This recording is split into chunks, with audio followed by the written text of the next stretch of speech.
आपने कभी ऐसे पेंटिंग्स देखे हैं जो कि कटे हुए पेड़ के अंदर एकदम यूनिक तरीके से बनाया जाता है, जिसे बनाने में ऑलमोस्ट 10 साल लगती है। और क्या आपने कभी ये डायलॉग सुना है, अबे जल्दी बोल, कल सुबह पनवेल निकलना है। तो क्या हो अगर मैं ये कहूँ कि ये जल्दी बोलने वाला डायलॉग मूवी के स्क्रिप्ट में था ही नहीं, ये एक्टर ने अपने मन से बोला था। और क्या आपको पता है जापान का जो कैपिटल है टोक्यो, तो पहले टोक्यो नहीं था, कियोटो था, एकदम उसका उल्टा, समझ रहे हो। तो आज की इस वीडियो में आप ऐसे ऐसे फैक्ट्स को जानोगे जिसे पूरा देखकर आप चैनल को 2 मिनट में सब्सक्राइब कर दोगे। विश्वास नहीं हो रहा तो इसे पूरा देखो। नेक्स्ट अमेजिंग फैक्ट, इमेजिन करो कि नीचे एक बहुत बड़ा शहर मौजूद है और ऊपर हवा में एयरफोर्स जा रही है बड़े बड़े बॉम्ब्स लेके, और उसमें से एक बॉम्ब गलती से नीचे गिर जाए तो क्या होगा? पूरा शहर तबाह नहीं होगा, क्योंकि वो एक छोटा सा बॉम्ब था जो कि एक बिल्डिंग के ऊपर गिरा था 28 जुलाई 1945 को, और वो बिल्डिंग थी अमेरिका की एम्पायर स्टेट बिल्डिंग। तो उस बिल्डिंग पर एक छोटी सी गलती की वजह से एक्सीडेंटली B-25 गिर गया था।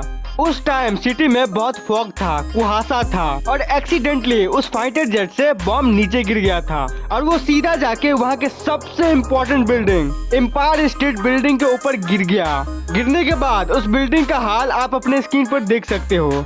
ये है बॉम्ब गिरने का प्रूफ। लकी बात ये थी कि गिरने के बाद और ऐसा हाल होने के बाद भी बिल्डिंग का जो स्ट्रक्चरल इंटीग्रिटी है वो इंटैक्ट था, यानी बिल्डिंग का ऊपर वाला पार्ट डैमेज हो जाने के बावजूद भी पूरे बिल्डिंग पर उसका असर नहीं हुआ था, जरा सा भी नहीं हुआ। लकीली बस उस हादसे से 14 लोगों की ऊपर की टिकट कट गई। बिल्डिंग में तो हजारों लोग थे, लेकिन सिर्फ इन 14 लोगों की ही किस्मत खराब थी। अब इस हादसे से रिलेटेड मैं आपको एक फैक्ट बताऊंगा जिसे सुनकर आपका पक्का फटने वाली है। उस बिल्डिंग में एक औरत थी, बेटी लोय ओलिवर। जब बॉम्ब गिरा था तब ये महिला उस बिल्डिंग के एक लिफ्ट में मौजूद थी और इस धमाके के चलते लिफ्ट का वायर कट हो गया था और वो महिला 75th फ्लोर से सीधे बेसमेंट में जाकर गिरी। ऐसे में तो लोग कुत्ते की मौत मरते हैं, लेकिन ये महिला पता नहीं कैसे लेकिन जिंदा बच गई और तब एक वर्ल्ड रिकॉर्ड बना, लॉन्गेस्ट सर्वाइव एलिवेटर फॉल। मतलब समझ रहे हो, जनरली 10वें फ्लोर से भी अगर कोई लिफ्ट से नीचे गिर जाए तो लोगों को यमराज दिख जाता है, बट ये महिला 75th फ्लोर से नीचे गिरी और जिंदा बच गई। It's amazing. Next amazing fact, आपको तो पता ही होगा कि अलग अलग टाइप के वर्ल्ड रिकॉर्ड्स बनाए जाते हैं हमारे विश्व भर में। तो जितने भी वर्ल्ड रिकॉर्ड्स हैं वो तोड़ने के लिए ही बने होते हैं, यानी अगर आप रियल लाइफ में कहीं देखोगे आस पड़ोस में तो कितने लोग अटेम्प्ट कर रहे हैं अलग अलग चीजों को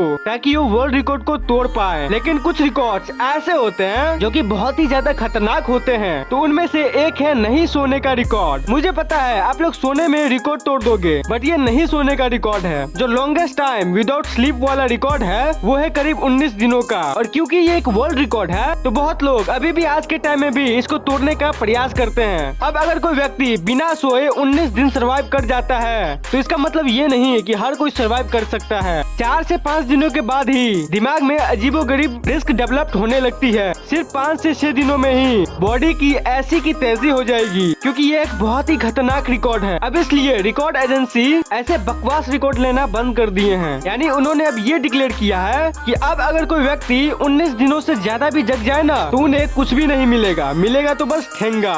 ये रिकॉर्ड एजेंसी वालों ने इसलिए किया ताकि लोग ऐसे खतरनाक रिकॉर्ड्स अटेम्प्ट ना करे। नेक्स्ट अमेजिंग फैक्ट, इस पूरे दुनिया में जितना भी सोना आया है उस पूरे सोने का 22% सिर्फ एक जगह से आया है, मेरे घर से। मजाक कर रहा था। उस जगह का नाम है विटवाटर स्ट्रैंड बेसिन। सिर्फ इसी जगह से पूरे दुनिया का लगभग 40,000 टन सोना आया है, और ये जगह साउथ अफ्रीका में मौजूद है। ये होती है एक सिंगल जगह की पावर, एक सिंगल जगह जिसकी वैल्यू इतनी है। कोई नहीं जानता ऐसी चीजों के बारे में। एक अंडररेटेड जगह, एक नॉर्मल सा जंगल, या फिर आपका घर जहाँ से आप ये वीडियो देख रहे हो सकता है आपके घर के नीचे ही एक बहुत ही बड़ा हीरे का खदान हो। मैं तो कहता हूँ मंगाओ वो खोदने वाली मशीन और खुदवाओ अपने घर को और चेक करो, अगर सोना मिला तो आधा आधा बांट लेंगे। नेक्स्ट फैक्ट, दुनिया में बहुत तरह के पॉल्यूशन होते हैं, तो उनमें से एक है नॉइज पॉल्यूशन। तो इंडिया में ये जो सारे ट्रैफिक पे गाड़ियाँ होती है नॉन स्टॉप हॉर्न बजाते रहती है, चाचा पापा होते रहता है भर दिन। जिनका घर अगर रोड साइड में होगा तो उनको ये दिक्कत बहुत ही परेशान करती होगी। आपका तो पता नहीं, लेकिन मैं एक कंटेंट क्रिएटर हूँ और मेरा घर मेन मार्केट में ही है जहाँ गाड़ियाँ नॉन स्टॉप आते जाते रहती है। तो वॉइस कमेंट्री करते वक्त इतना डिस्टर्बिंग होता है, चाचा पापा होते रहता है, पड़ोस का बच्चा अलग चिल्लम चिल्ली करता है और मम्मी मेन टाइम पे आ जाएगी सीरियल देखने। तो इतना ज्यादा डिस्टर्बिंग सहने के बावजूद भी आप चैनल को सब्सक्राइब नहीं कर रहे हो, क्या ही बताऊं कितना ज्यादा गुस्सा आता है। तो मेरे नजर में यही होता है नॉइस पोल्यूशन। तो इसी को टैकल करने के लिए अब एक सिस्टम पे काम हो रही है। मैं नहीं कर रहा हूँ, गवर्नमेंट कर रहा है। और वो सिस्टम है कि ट्रैफिक सिग्नल पे जितना ज्यादा हॉकिंग साउंड को वो कैप्चर करेगा वो डिवाइस, उतना ही ज्यादा जो रेड लाइट का टाइम है वो बढ़ जाएगा। यानी ट्रैफिक पे वेटिंग का टाइम डबल हो जाएगा अगर किसी ने भी फालतू का हॉर्न दिया तो। और जितना सन्नाटा होगा उतनी ही जल्दी ग्रीन लाइट देखने को मिलेगी। 85 decibel for increase your traffic time. काश ऐसा ही सिस्टम मेरे मार्केट में भी होता तो मजा आ जाता। नेक्स्ट अमेजिंग फैक्ट, आपने जल्दी बोल कल सुबह पनवेल निकलना है। इस मीम को तो जरूर देखा होगा।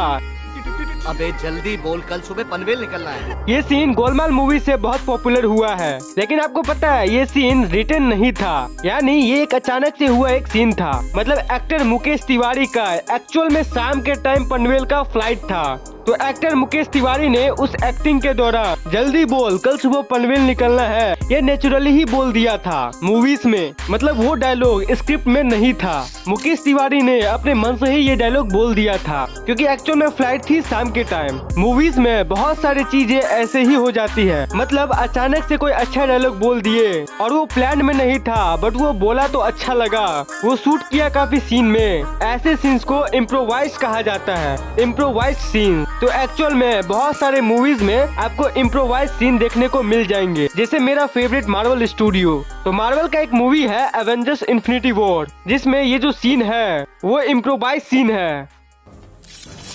सिर्फ एक बार पूछूंगा, गमोरा कहाँ है? इससे बड़ा सवाल यह है गमोरा कौन है? इससे बड़ा सवाल है गमोरा क्यों है? तो इसमें जो डायलॉग था कि इससे बड़ा सवाल ये है कि गमोरा क्यों है, ये एक्टर ने अपने मन से ही बोल दिया था। नेक्स्ट अमेजिंग फैक्ट, नेचर ने बहुत नाइंसाफी की है। अरे मेरे साथ नहीं, इस मछली के साथ। इस मछली का नाम है स्क्विड। तो अब आप ये सोच रहे होंगे कि इस मछली के साथ आखिर क्या नाइंसाफी हुई है। तो मैं आपको इस मछली का एक डायग्राम दिखाता हूँ। ये देखो इसका डायग्राम। अब इसके पेट के नीचे नोटिस करो, यहाँ पर पेट के पास इस मछली का ब्रेन मौजूद है। और इस ब्रेन का आप एक बार शेप देखो, कैसे पेट में जाने वाली जो फूड पाइप है उसके चारों ओर घुमा हुआ है। यानी पेट के चारों तरफ एक डोनेट के शेप में स्क्विड फिश का ब्रेन होता है। एक डोनेट को तो आपने देखा ही होगा, डोनट ऐसा होता है। तो उसके पेट के चारों तरफ जो ये इसका ब्रेन है वो बहुत ही रिस्की जगह पर है। यानी अगर ये मछली कभी भी कुछ भी खाएगी, अगर थोड़ा सा भी कुछ बड़ा साइज का फूड खाएगी, तो वो उसके फूड पाइप को इन्फ्लेट करेगा। और जैसे वो फूड पाइप में इन्फ्लेट करेगा, यानी जरा भी फूलेगा और जरा भी ब्रेन में टच हुआ, ये डोनट जैसा जो है वो ब्रेन है, तो जरा भी अगर टच हुआ फूड पाइप उसके ब्रेन में तो उनका ब्रेन फट जाएगा और इससे उनको सेवियर ब्रेन डैमेज हो जाता है और एट द एंड वो टपक जाती है। नेक्स्ट अमेजिंग फैक्ट, गोल्डमैन सैक्स ये दुनिया की सबसे लार्जेस्ट इन्वेस्टमेंट बैंकिंग कंपनीज में से एक है। अमेजिंग फैक्ट ये नहीं है, ये लार्जेस्ट फार्जेस्ट बहुत हो गया। असल फैक्ट ये है कि इस बैंकिंग कंपनी का जो सीईओ है डेविड एम सोलोमन, ये दुनिया के सबसे बेस्ट सीईओ में से एक है। कंपनी को मैनेज करने वाले टॉप लेवल के सीईओ, ये जो इंसान है ये 99% लोगों को थोड़ा सीरियस लग सकता है, ये दिखने में थोड़ा ऐसा ही है, लेकिन ये बंदा सीईओ होने के बावजूद भी ये एक डीजे भी है। मतलब वही जो बार डांस में या फिर किसी म्यूजिक प्रोग्राम में डीजे बजाता है, एकदम डीजे वाले बाबू टाइप। इनका स्पॉटिफाई में 5 लाख मंथली लिसनर्स भी है और ये बहुत सारे म्यूजिक फेस्टिवल में परफॉर्म भी कर चुके हैं। सीईओ हो तो ऐसा, मतलब एक इन्वेस्टमेंट बैंकिंग कंपनी का सीईओ ऐसा भी हो सकता है। My God.